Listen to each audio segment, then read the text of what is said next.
Hello, welcome to my channel Khushboo architects. आज के इस वीडियो के अंदर हम डिस्कस करेंगे टाइल्स के बारे में कि हमें कौन सी टाइल्स लेनी चाहिए। देखिए, टाइल्स के बारे में जब हम बात करते हैं तो पिछले जो 20 सालों के अंदर अगर हम देखते हैं तो सबसे पहले पोर्सलीन टाइल आती थी, जिसका वाटर एब्सॉर्प्शन जो रेट होता था वो 15% होता था। उसके बाद विट्रीफाइड टाइल्स आई। विट्रीफाइड टाइल्स के अंदर भी आपने काफ़ी वैरायटीज़ देखी होगी, जैसे कि जीवीटी टाइल्स यानी कि ग्लॉस विट्रीफाइड टाइल्स। इसके अंदर इसका जो टाइल के ऊपर का जो 1 mm का जो सरफेस रहता है उसके अंदर कलर पिगमेंटेशन रहता है और ग्लॉस रहता है। साथ ही इसके बाद में आई है PGVT tiles, polished gloss vitrified tiles.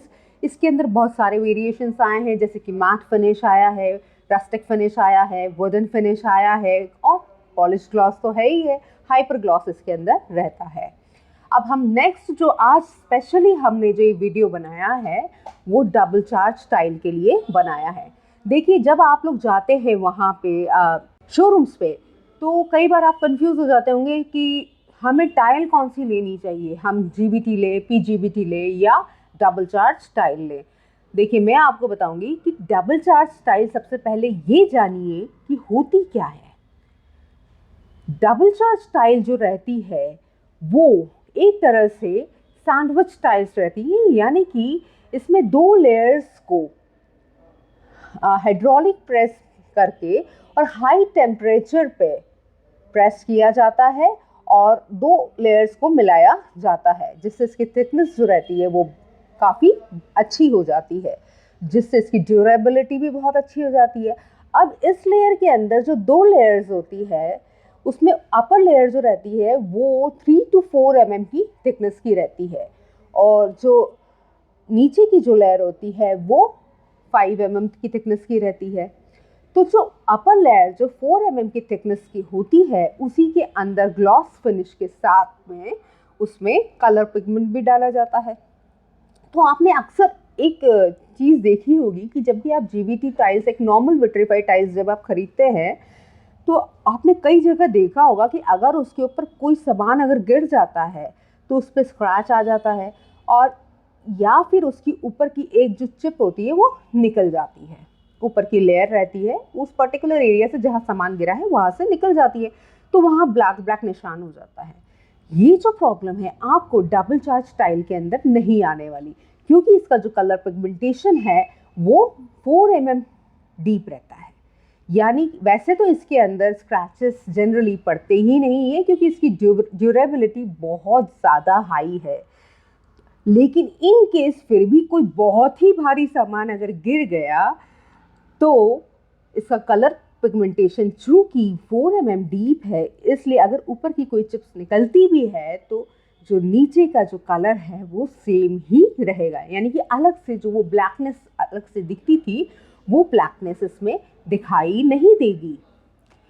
और आगे और हम बात करते हैं, जैसे मैंने आपको बताया कि इसकी ड्यूरेबिलिटी बहुत अच्छी रहती है, इसलिए मैं हमेशा रिकमेंड करूँगी आपको कि आप इसको हाई फुटफॉल एरियाज़ के अंदर ज़रूर लगाएं।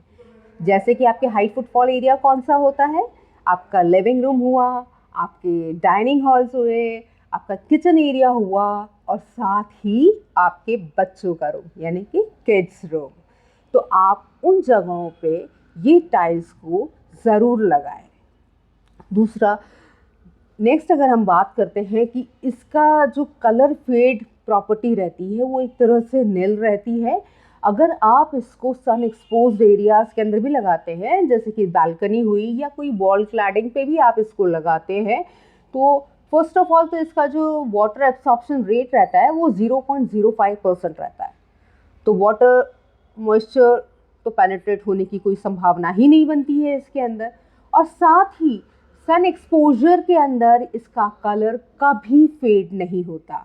इसलिए आप इसको अपने बाथरूम एरियाज़ में, अपने wall claddings, exterior wall claddings के अंदर या फिर आप एक्सटीरियर एरिया जैसे कि बालकनी है, टेरेस है, आप उसमें बेफिक्र होकर इस टाइल को लगा सकते हैं। और भी अगर हम बात करते हैं तो चूँकि ये टाइल की क्वालिटीज़ इतनी अच्छी है तो इस पर किसी भी तरह का स्टेन लगने का, किसी भी तरह का दाग लगने के कोई चांसेस नहीं रहते हैं, ये टाइल आपको दोनों फिनिशेस में अवेलेबल होती है। ये आपको मैट में भी अवेलेबल होगी, वुडन फिनिश में भी अवेलेबल होगी, और साथ ही ये आपको ग्लॉस में तो अवेलेबल रहती ही है। हाँ, इसका जो रेट रहता है वो एक नॉर्मल GBT टाइल जो रहती है उससे थोड़ा ज़्यादा रहता है। इसलिए अगर आपको अपना बजट मैनेज करना है तो आप लो फुटफॉल एरिया के अंदर GBT टाइल्स लगा सकते हैं और हैवी फुटफॉल एरिया के अंदर PGBT टाइल्स को यूज़ कर सकते हैं। अब हम नेक्स्ट इसकी थिकनेस के बारे में बात करेंगे। देखिए, थिकनेस के अंदर जैसे वॉल क्लैडिंग के लिए जो टाइल आती है उसकी थिकनेस रहती है 3 mm to 10 mm। अब अगर आप इंटीरियर्स के अंदर वॉल क्लैडिंग लगा रहे हैं, जैसे कि बाथरूम में आपने वॉल क्लैडिंग लगाई है, तो वहाँ पे 3 mm की थिकनेस है, 5 mm की थिकनेस है, वो इनफ है, सही है, कोई दिक्कत नहीं है। लेकिन अगर आप वॉल क्लैडिंग एक्सटीरियर में यूज़ कर रहे हैं, अपने फसाड्स में यूज़ कर रहे हैं, एलिवेशंस में यूज़ कर रहे हैं, तो आप वहाँ पे 8 to 10 mm की थिकनेस के अंदर जा सकते हैं और आपको जाना भी चाहिए।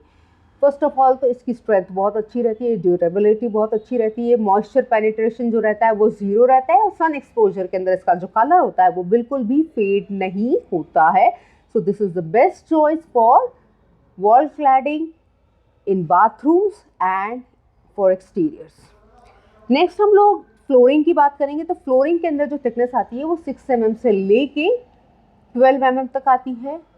अब मैं वही बात आपको बोलूँगी कि जो आपका लो फुटफॉल जोन एरिया है, जैसे कि आपका बेडरूम हुआ, पूजा रूम हुआ, है ना, ये स्टडी एरिया हुआ, ये जितने भी एरिया है यहाँ पे ट्रैफिक ट्रैफिक जो रहता है वो काफ़ी कम रहता है, तो यहाँ पे आप 6 to 7 mm की जो थिकनेस है वो यूज़ कर सकते हैं। और हाई फुटफॉल एरिया, वापस रिपीट कर रही हूँ, living, dining, kitchen and kids room, आप यहाँ पे हमेशा डबल चार्ज टाइल्स को ही प्रेफर करें। डबल चार्ज में भी जो थिकनेस रहेगी वो आपकी 12 mm थिकनेस को आप प्रेफर करें।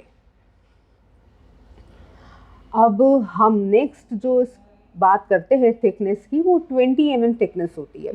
तो 20 mm थिकनेस की जो टाइल होती है वो जनरली हम लोग बहुत ज़्यादा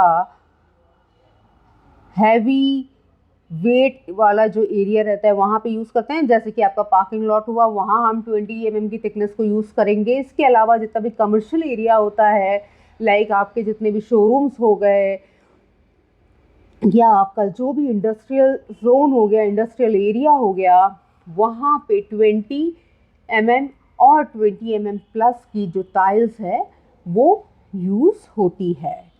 तो आप इस टाइल को अपने घर में यूज़ ना करें, अगर करना भी चाहते हैं तो सिर्फ पार्किंग लॉट के लिए ये सही रहेगी।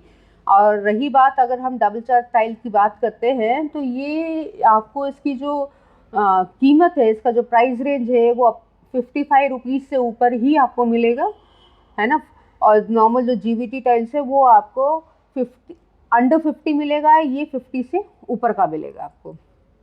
और इसलिए मैंने आपको कहा कि अगर आपको इसका बजट बनाना है तो कुछ जगहों पे आप GBT लगाइए या PGBT लगाइए, या और कुछ जगहों पे आप डबल चार्ज लगाइए। नेक्स्ट हम लोग बात करेंगे कि हमने थिकनेस के बारे में बात कर ली है, हमने इसकी कॉस्टिंग के बारे में बात कर ली, हमने इसकी ड्यूरेबिलिटी के बारे में बात कर ली है, हमने इसके सन एक्सपोजर के बारे में भी बात कर ली है। अब सबसे बड़ा क्वेश्चन आता है कि हमें टाइल कौन सी लेनी चाहिए, यानी कि हमें ब्रांड में जाना चाहिए या नॉन ब्रांड में जाना चाहिए। देखिए, ये आपके बजट के ऊपर डिपेंड करता है कि आपको ब्रांड पे जाना है कि नॉन ब्रांड पे जाना है। मैं इसके कुछ आपको पॉइंट्स ज़रूर बता दूंगी। जैसे कि एक बहुत बड़ा मिथ होता है कि नॉन ब्रांड के अंदर बहुत ज़्यादा बेंडिंग्स आती है। देखिए, बेंडिंग आप अगर ब्रांड में जाएंगे तो भी आएगी, क्योंकि इसके जो मेकिंग का जो प्रोसेस होता है वो कुछ इस तरह से होता है कि इसमें कहीं ना कहीं बेंडिंग जो रहती है वो जनरेट हो ही जाती है। तो बेंडिंग्स तो दोनों में आती है। अब हम बात करते हैं नेक्स्ट कि कलर ब्राइटनेस कैसी रहती है। तो ऑब्वियसली ब्रांडेड जो रहता है उसकी कलर ब्राइटनेस बहुत अच्छी रहती है, बहुत हाई रहती है। लेकिन एज अ नॉन ब्रांड के कंपैरिजन, नॉन ब्रांड में भी ठीक ठाक रहती है, आप उसे देखेंगे तो आपको ऑब्वियसली बहुत खूबसूरत टाइल लगेगी, लेकिन ब्रांड के कंपैरिजन इसका जो ब्राइटनेस रहती है वो थोड़ी सी कमज़ोर रहती है। दूसरा मैं आपको बताऊंगी कि अगर आप टेक्सचर्स और कलर्स के बारे में बात करेंगे कि variety of colours, variety of texture, तो नॉन ब्रांड के अंदर वैरायटीज़ है, अनलिमिटेड वैरायटीज़ है, और ब्रांड में ये लिमिटेड वैरायटीज़ आती है। और जहाँ ब्रांड की हम बात करते हैं तो वहाँ पे obviously 60 to 70 rupees square feet के अंदर हमको टाइल की कॉस्टिंग पड़ती है, और नॉन ब्रांड जो रहता है वो हमें 50 रुपये से नीचे में ईज़िली मिल जाता है।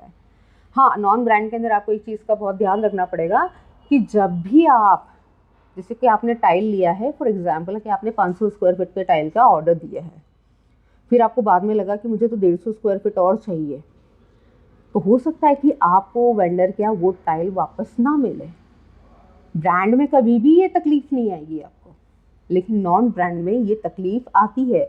जब भी आप नॉन ब्रांड अगर सिलेक्ट करते हैं तो उसमें ये ध्यान रखिए कि आप लमसम एरिया के लिए लमसम टाइल्स लीजिए। एक आप चाहे तो पूरे घर के लिए एक जैसा टाइल भी ले सकते हैं, उससे आपको लुक भी फ्लॉलेस मिलेगा, और ये झंझट भी नहीं रहेगा कि अगली बार ये सेम टाइल हमको मिलेगा कि नहीं मिलेगा, और अगर टाइल बच भी जाता है तो हम उसे स्कर्टिंग्स के अंदर यूज़ कर सकते हैं। तो आई होप मेरा ये वीडियो आपके लिए मददगार साबित होगा, और आप ये जान पाए होंगे कि आपको कौन सी टाइल अपने घर के अंदर किस रेट में अपने बजट के अकॉर्डिंग किस तरह से लगानी चाहिए। और यदि आपको ये वीडियो पसंद आया तो प्लीज़ इसे शेयर कीजिए, साथ ही मुझे लाइक और कमेंट ज़रूर कीजिए, और अगर आपने सब्सक्राइब अभी तक नहीं किया है प्लीज़ मुझे सब्सक्राइब कीजिए। Thank you.